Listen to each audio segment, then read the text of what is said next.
Check, check. Good morning, everyone, and welcome to the first session of the day. For those who is joining remotely, a little reminder, please feel free to drop your questions throughout the talk to Q&A section in Zoom. And before we begin, also a little reminder, please don't forget to check out of your hotels during the coffee break. Thanks. So, and now my pleasure to introduce the first speaker this morning, Bogdan Toader, who will be talking on the protein detection in crowded tomograms. Thank you. I would like to start by thanking the organizers for giving me the opportunity to present my work here today. So the motivation for this talk is a challenge that I imagine many of you who work with cryo-ET tomograms are acutely aware of, and that is the segmentation, picking, annotation, and ultimately identification of structures in such tomograms. Take, for example, if you collect a data set of tomograms such as the one on the slide. I have this from my colleague Andrico, and if you think you've seen this before, you did see it yesterday in Tanmai's talk. There are a couple of obvious features that we can see in this tomogram, such as the S-layer proteins and the ribosomes. But we can pick these, do subtomogram averaging. However, these are, of course, abundant and high contrast. But what about the smaller, less abundant particles that are lost in the crowded cellular environment? There are a number of things that we can do about those. The first is, of course, manual annotation, which is reliable but slow, especially with growing data set size.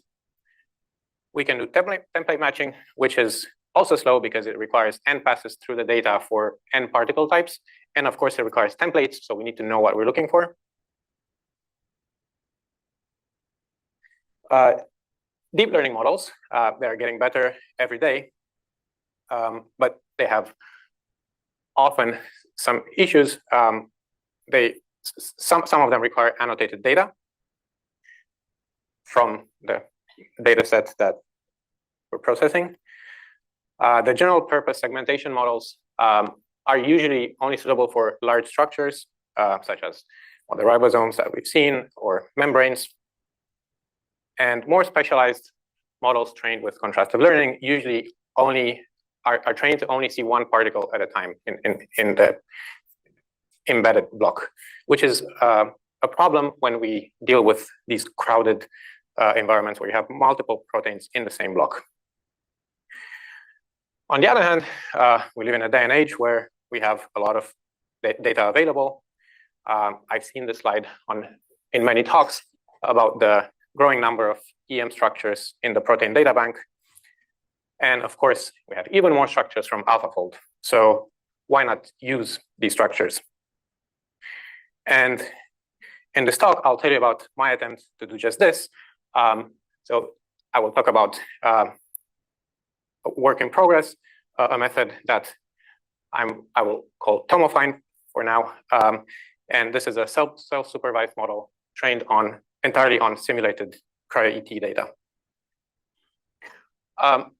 And hopefully I'll convince you that such an approach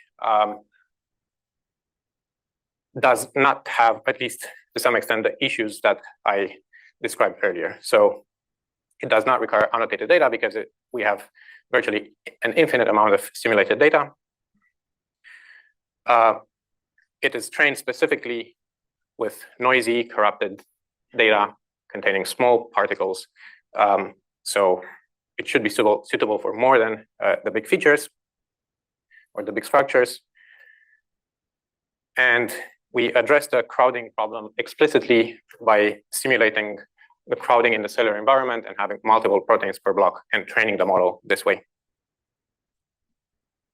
And this is only a first step towards a long-term goal of performing template and hassle-free identification of structures in cryo-ET tomograms.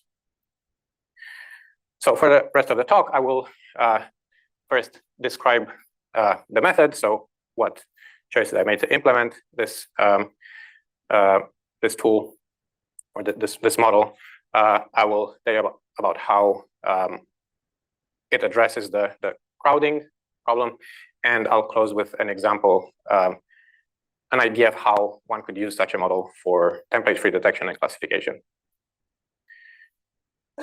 Okay, so the method consists of a couple of components. The first one being the data simulation pipeline. The data is simulated by following the following steps. First, we place particles in a big volume in random positions and orientations.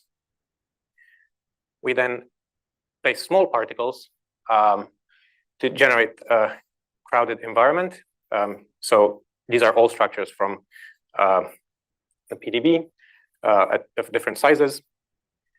We compute the tilt images by projecting and adding noise to the data, to the images. And of course, we do reconstruction to obtain a tomogram. And we repeat this process every time we want to generate data that, so tomograms that we can use to sample blocks to train the model. The model has the following components. So it is mostly an encoder. There's nothing particularly special about the encoder. It is a 3D unit, and given an input block, it generates a downsampled spatial feature block, in this case, 64-dimensional. So 64 channels at each voxel in the feature block. And for the purpose of training, we apply an additional, a projection block to obtain a global feature vector that is used in the training pipeline. The training is done using multiple views in a way similar to, for example, Dino or other computer vision models. To do this, we generate from each input volume. So we have the tomogram, we extract a block from the tomogram, a volume that contains multiple particles, and we generate global and local views. And by global and local, I mean without missing wedge artifacts or with missing wedge artifacts, where local means that we only see some of the voxels in feature space. But the terminology is the same as in self-supervised learning. So we generate a couple of global views that contain the same particles in the same positions, but with different instantiation of the crowded environment of the small particles around the big particles, and then the local views that contain different missing wedge artifacts, hence the cheese wedge.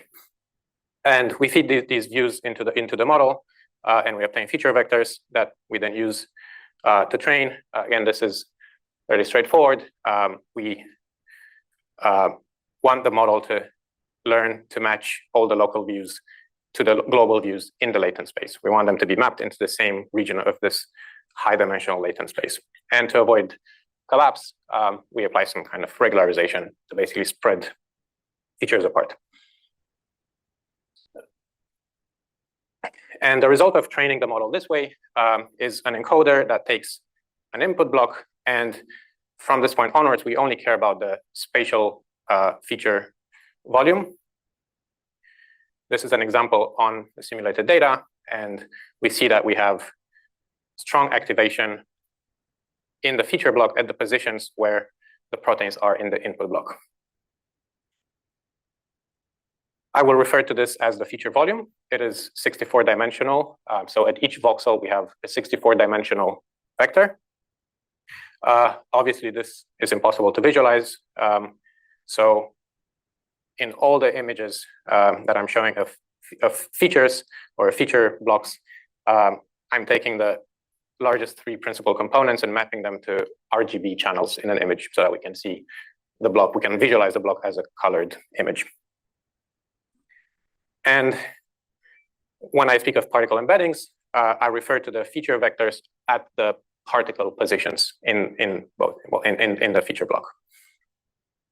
And the main property of a model trained this way is that the feature volume that it generates encodes both spatial position and protein identity. And now let's see if this is indeed the case. I'll present a few, 3 numerical experiments where I'm testing just that. So I'll try to answer the following questions. Are the embeddings robust to crowding? Do the embeddings distinguish between different particle types? And can we use these embeddings, these features, to actually detect particles in tomograms, which is usually the first thing that we care about? Okay, so for the first question, we generate a data set that contains blocks of varying densities, meaning we have a different number of particles in each volume, ranging from 1 to 17 in this case. And we compare the embeddings of 2 models, TomoFind, which is the pick trained, as I explained before, and a baseline model, which is trained exactly in the same way, except that the input blocks only contain 1 particle per block. And so we compute the embeddings, and we apply UMAP to visualize the embeddings, and we see the following thing. If we group the particle embeddings based on the density in the input blocks, we see that for TomoFind, the clusters remain stable. So as the density increases, we can still distinguish the different particle types. So the coloring here is based on the particle type. Although we see minor degradation, for example, here, and of course here, where the clusters start to merge. But this is a lot more pronounced for the baseline model, trained with only 1 block per input, 1 protein per input block, where most clusters or most embeddings end up merging. So this means that the particle embeddings of the particle embeddings are contaminated by the other information in the block, if we don't directly account for this during training. And we can check this more rigorously by doing classification. Here I did k-nearest neighbor classification, where we assign the type of a particle based on a majority vote of the types of the k closest neighbors. So here k is 10. And computing the accuracy of this classification procedure. And we see that indeed, for TomoFind, the accuracy stays more or less constant as we increase the density, while for the baseline, the accuracy goes down. So this is good news, but this is only simulated data. What about real data? And for this, I used a data set from the CZI challenge. Very conveniently, they put up a couple of data sets of different sizes. I picked for this talk the public test data set that contains 121 tomograms and about 32,000 particles. And I specifically looked at the tomograms at 10 angstrom per voxel, because this is how I trained the model. We have 6 particle types, and here we want to compare to see how well the embeddings separate the different particle types, since we have ground truth annotations and multiple types. So we compare TomoFind with another method, and in this case, I chose TomoTwin as it was one of the first methods to do a similar, like to learn similar embeddings for distinguishing particles. Okay, these are the UMAP projections of the resulting embeddings, colored by the particle type. So I need to clarify that here I took the tomograms and the ground truth positions, and I extracted the particles at the ground truth positions and computed the embedding. So this is purely to test the discrimination power of the encoder. And we see clear differences between, clear separation between the big particles, so here corresponding to the red, purple, and green clusters, and some overlap in the case of the smaller particles. So for example, the orange and blue. And this is fairly similar between the 2 models. We can also apply the models on the denoised tomograms. So the CZI portal for this data set has 2 versions of each tomogram. The what they call filtered tomograms, which are simply obtained by filter by projection, and denoise tomograms, where there's an additional denoising step. And it's not surprising that TomoFind maintains the quality of the embeddings for denoise tomograms, since it was also trained on these global views that don't contain missing wedge artifacts. And we see that, okay, the difficult clusters are still, to some extent, a little bit separated, while that is not as true for TomoTwin. And we can, again, do classification to look at the exact numbers, and we indeed see that for the filtered particles, the performance is similar. We obtain a similar accuracy, while for the denoise tomograms, TomoFind is slightly better. So yes, this is convenient that TomoFind is also robust to pre-processing method. And the third question I wanted to ask is, can we detect particles in tomograms? So of course, if we knew the ground truth, it's useful that the model can distinguish between different particle types, but can we use the features that the model computes to actually detect particles when we don't know where they are? And looking at the feature volume, so we can compute a feature volume for the entire tomogram, and we can roughly spot where the particles are. We can see the big features such as membranes, but also smaller particles. There's strong activation where there are particles, so we should be able to do that. And this is indeed the case for TomoTwin as well. And for comparison, we run a TomoTwin-like reference-based workflow. So this is similar to, but not exactly the same as TomoTwin's reference workflow, where we compute the tomogram feature volume. We then pick several templates, random or references at random for each type. We compute their embeddings, and then we compute the distance between each template to each voxel, to each feature vector, so each embedding of each voxel in the tomogram. This gives us a distance volume, and we can then find the local minima of this distance volume. We remember what type that minimum distance was to. So we now have a set of candidate detections per particle type.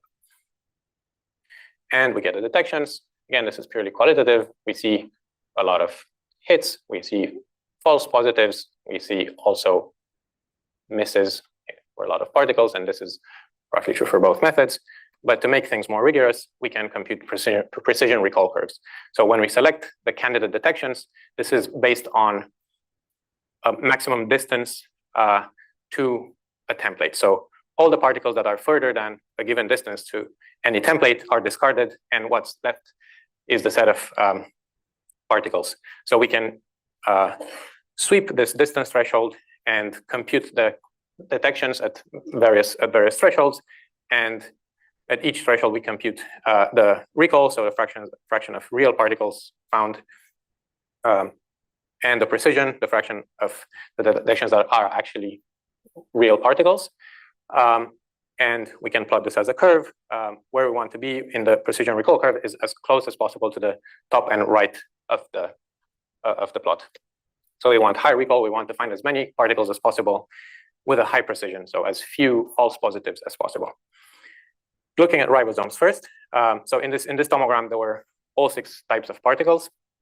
And first, the ribosomes, we see that TomoFind does not perform as well as TomoTwin. So the orange line is TomoTwin, the blue line is TomoFind.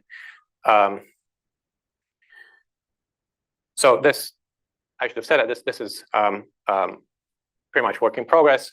So this highlights the work in progress nature of this method.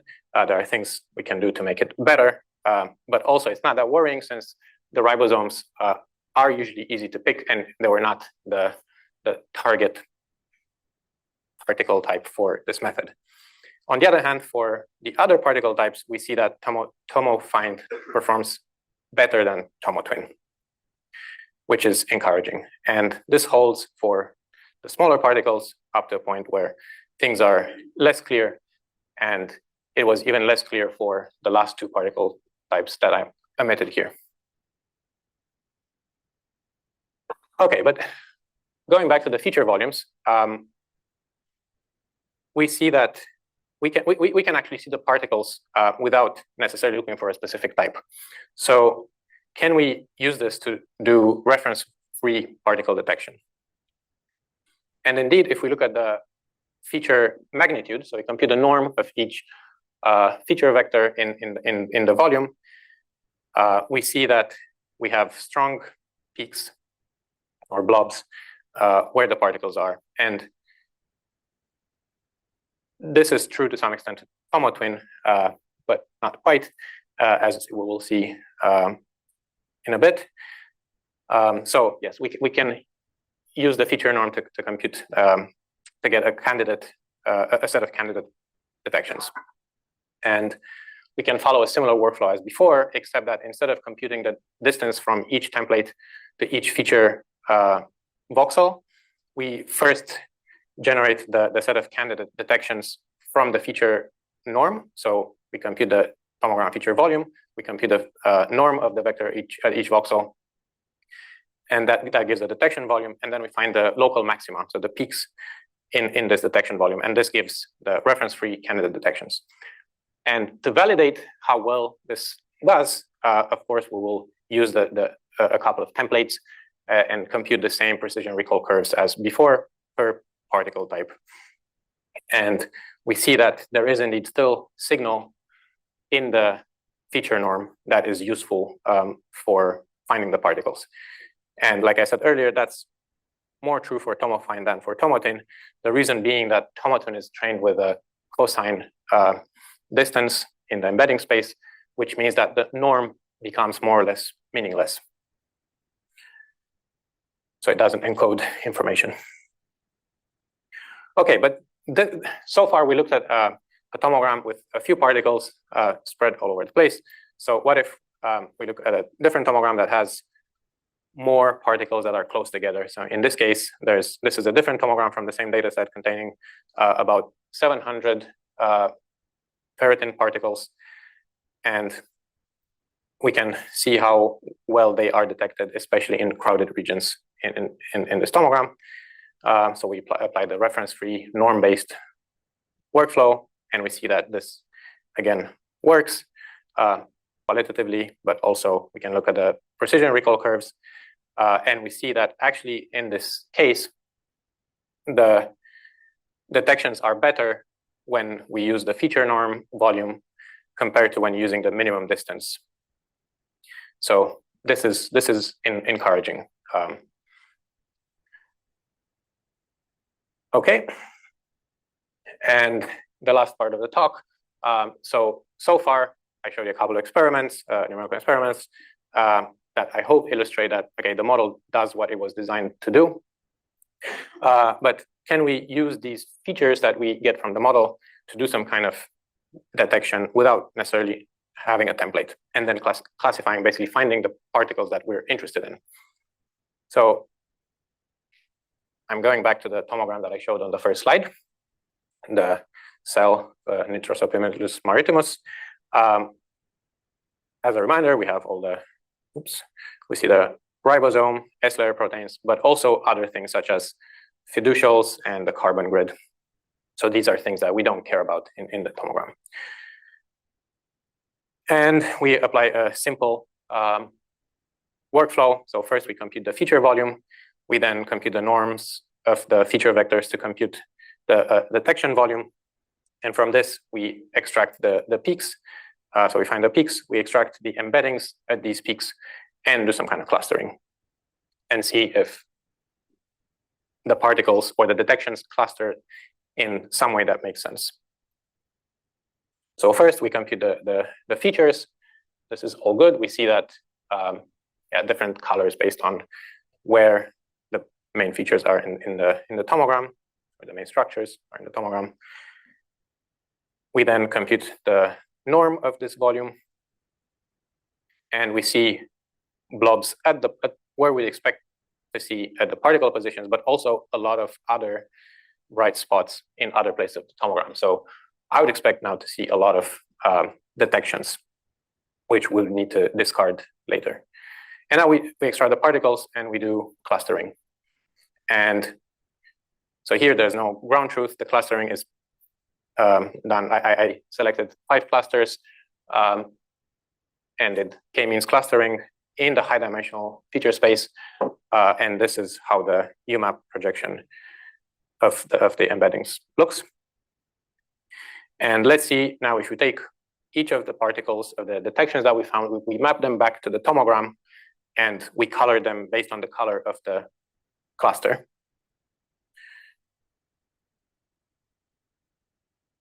And we see that there are clusters roughly as we would expect, or as we would have hoped when we started this. So we have the green particles, the green cluster corresponding mostly to the S-layer proteins. We have purple, the purple particles, which I hope are visible, corresponding to the ribosomes.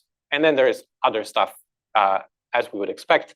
For example, the orange and red particles, which are pretty much one cluster, but they're separated because of the choice of the number of clusters that we gave the algorithm. So in this case, these tend to correspond to, for example, high contrast features in the tomogram, such as, fiducials, carbon grid. And then there is also a lot of background. So these would be the blue clusters. And of course, mistakes that happen where the clusters intersect. What the feature volume and the norm-based detection gives us, so being able to compute first a set of candidate detections and then clustering, as opposed to clustering all the voxels in the tomogram, this gives cleaner clusters with a cleaner separation, since these are all mostly particles and we don't get these detections corresponding to particles that are not exactly in the center of the block, and so on. Okay, this brings me to the end of my talk. So the main, to conclude, the main features of the method I've just described of TomoFind are first, the fact that it is trained entirely on simulated data. It generates features that are robust to crowding, but also other artifacts specific to tomography, so missing wedge, and of course, noise and pre-processing method. And a single forward pass is enough for both detection and classification of particles. And this is part of a longer-term plan, like I said at the beginning. So this is what we have today. The next step is to improve the data diversity, to have, I think, the obvious component missing in this last example, which is actual identification. So what are the particles that we found? So basically, we want some kind of cryo-ET foundation model that does everything. And hopefully, this will be some kind of model to rule them all. And by all, I mean all types of structures in the tomogram that we can annotate quickly. And I would like to thank all the members of Short Shares and Tanmay Bharat's groups for their advice, help, and insights, and you all for watching. Thank you.